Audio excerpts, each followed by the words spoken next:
සියලු දෙනාටම සුබ දවසක්. My school teacher EDV ආචාර්ය කියන YouTube channel එකට ඔයාලා හැමෝම සාදරයෙන් පිළිගන්නවා.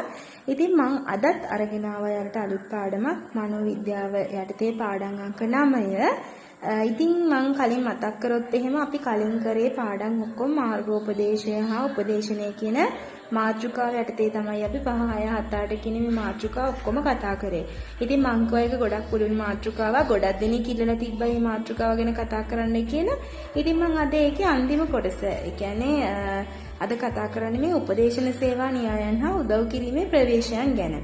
ඉතින් අපි කලින් මාතෘකාවේ කතා කරේ අධ්‍යාපනික මාර්ගෝපදේශනය හා උපදේශනය ගැන. ඉතින් අපි මේ මාතෘකාවෙන් කතා කරන්නේ මේ උපදේශන සේවා න්‍යායයන් හා උදව් කිරීමේ ප්‍රවේශයන් ගැන.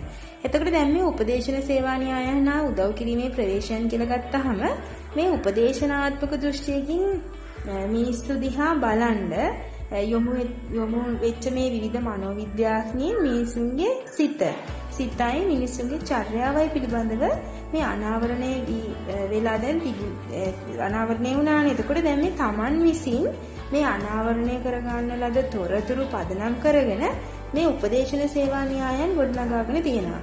එතන මම ඊළඟ වීඩියෝස් වලදී බලාපොරොත්තු වෙනවා මේ උපදේශන සේවා න්‍යායයන් මොනවද කියන්නේ. ඒකට දැන් අර සිතයි චර්යාවයි අරගෙනනේ දැන් මේ එක එක උපදේශන සේවා න්‍යාය දර්ශනයන් ගොඩනගාගෙන තියෙන. එතකොට මිනිසුන්ගේ සිත, මිනිසුන්ගේ හැසිරීම, මිනිසාගේ ස්වභාවය මේ හැම එකක්ම සහිත විග්‍රහයන් මෙයාලා ඉදිරිපත් කරලා තියෙනවා. එතකොට මේ උපදේශන සේවා න්‍යායයන් හා මැදිහත් වීම සිදු කිරීම සඳහා තමයි මේ උපදේශන සේවා ප්‍රවේශයන් අවශ්‍ය වෙන්නේ.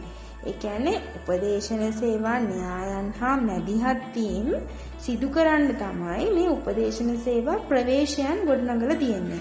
අන්න ඒක හොඳට මතක තියාගන්න. එතකොට මේකේ ප්‍රධාන කොටස් 3ක් යටතේ තමයි අපි කතා කරන්නේ. ඒතර පළවෙනි එක තමයි උපදේශන සේවා දර්ශන.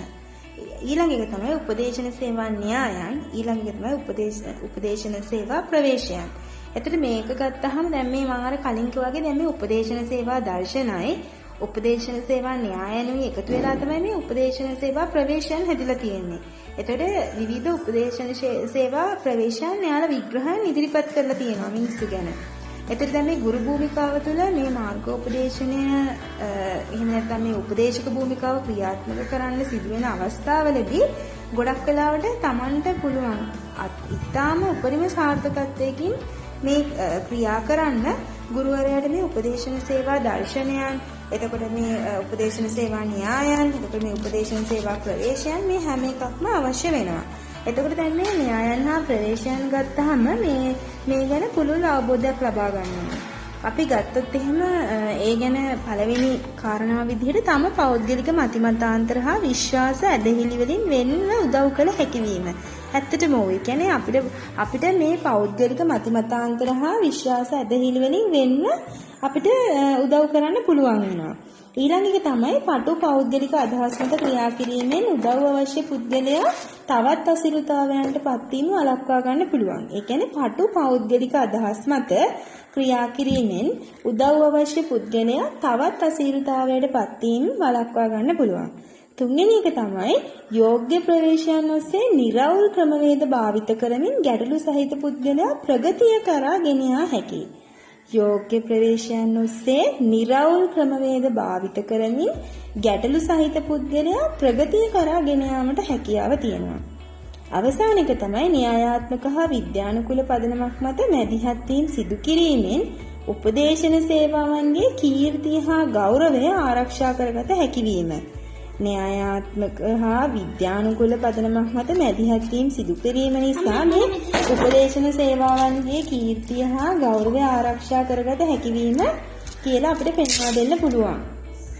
එතකොට මේ කාරණා ටික තමයි මේ න්‍යායයන් හා ප්‍රවේශයන් පිළිබඳව මේ පුළුල් හා ගැඹුරු අවබෝධයක් තිබීම අත්‍යවශ්‍යයි කියලා කියන්නේ. මෙන්න මේ හේතු සාධක හතරකට විභාගයට අහුවොත් එහෙම අපිට මේ හතරම අපිට මේකට ගන්න පුළුවන්. විශේෂයෙන්ම දැන් ඔයාලට මේක ලියා ගන්න අවශ්‍ය නම් මේක පෝස්ට් කරලා ඔයාලට ලියා ගන්නත් පුළුවන් මේ හතර මොනවද කියලා. එතකොට මේකෙදි විශේෂයෙන්ම දැන් මේ පිළිගත් උපදේශන සේවා හා න්‍යායන් පිළිබඳව දැන් මේ අර්ථ සම්පන්නව හැදෑරීමෙන් ගුරුවරයාට වගේම මේ තම ඒ දේවල් ඉගෙන ගන්න අයටත් ඉගෙනුම් ජීවිතය හා මේ හැම දෙයක්ම බොහොම ලස්සනට පරිභෝජනය කිරීමේ හැකියාව තියෙනවා. එතකොට ඒ කියන්නේ තම පෞරුෂ සංවර්ධනය සඳහා යොදා ගැනීමේ හැකියාව නිරන්තරයෙන්ම ලැබෙනවා. එතකොට ඒ නිසා මේ ජීවන දර්ශනය ගොඩනගා ගන්නත් පුළුවන්. විශ්වාසදායක බවින් හා ස්ථීරම උදව් අවශ්‍යයට උදව් කිරීමේ ආත්ම විශ්වාසය ගොඩනැගෙන නිසා මෙන්න මේ උපදේශන සේවා න්‍යායන් අවශ්‍යයි. ඒ නිසා තමයි මෙන්න මේ පෙන්වලා දීලා තියෙන උපදේශන සේවා න්‍යායන් පහ ගොඩනැගෙන්නේ. මනෝ විශ්ලේෂණවාදය, චර්යාවාදය, සංජානනික හා ප්‍රපංචමය න්‍යාය, හේතුවාදී න්‍යාය, සංදෘෂ්ටිකවාදී න්‍යාය මේ හැම එකක්ම ගොඩනැගෙන්නේ අර දේවල් ටික නිසා. ඒ කියන්නේ විශ්වාස බවින් යුතුව ස්ථීරවම උදව් අවශ්‍යයට උදව් කිරීමේ මේ ආත්ම විශ්වාසය ගොඩනැගෙන නිසා ඒ ගොඩනැගිලා තියෙන මේ උපදේශන ඒ ගොඩනැගිලා තියෙන දේවල් මත තමයි මේ උපදේශන සේවා න්‍යායන් ක්‍රියාත්මක වෙන්නේ. එතකොට අර තමාගේම ජීවන දර්ශනය ගොඩනගා ගන්න හැකියාව තියෙනවා. ඉතින් මම හිතන්නේ මේ කොටස පැහැදිලි වෙන්න ඇති. ඉතින් මම බලාපොරොත්තු වෙනවා ඊළඟ කොටසකින් මේ මනෝ විශ්ලේෂණවාදී න්‍යායයි මේ න්‍යායන් ටික කරන්න.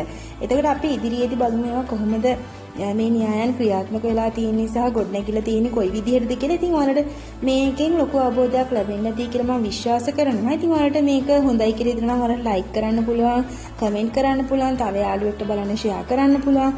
තාමත් ඔයාලා අපේ YouTube channel එක subscribe කරලා නැත්නම් අපේ YouTube channel එක තමයි My School Teacher EDU යාත්‍රා කියන YouTube channel එක subscribe කරන්නත් ඔයාලට හැකියාව තියෙනවා. ඉතින් මේ වෙලාවක් ඔයාලා අපිත් එක්ක හැදෙන්න බොහොම ස්තුතියි. ඉතින් මේ වගේම වටිනා කියන වීඩියෝ එකක් කරන් මම එන්නම්. අපි ඊළඟට මම කතා කරන්න බලාපොරොත්තු වෙන්නේ මනෝවිද්‍යාව මේ මනෝ විශ්ලේෂණවාදී න්‍යාය. ඒතර අපිට න්‍යායන් ටික දිගටම කතා කරගෙන යන්න පුළුවන්. ඒතර පහසුවක් වෙයි. මොකද අපි දැන් මූලික දේවල් ටික කතා කරලා තියෙන්නේ. ඉතින් හැමෝටම හොඳ අවබෝධයක් ලැබිලා ඇති මේ වෙද්දි. ඉතින් එහෙනම් මේ වගේම වීඩියෝ එකකින් නැවත අපි හම්බ වෙමු. එහෙනම් ඔයාලා හැමෝටම ස්තුතියි. සුබ දවසක්.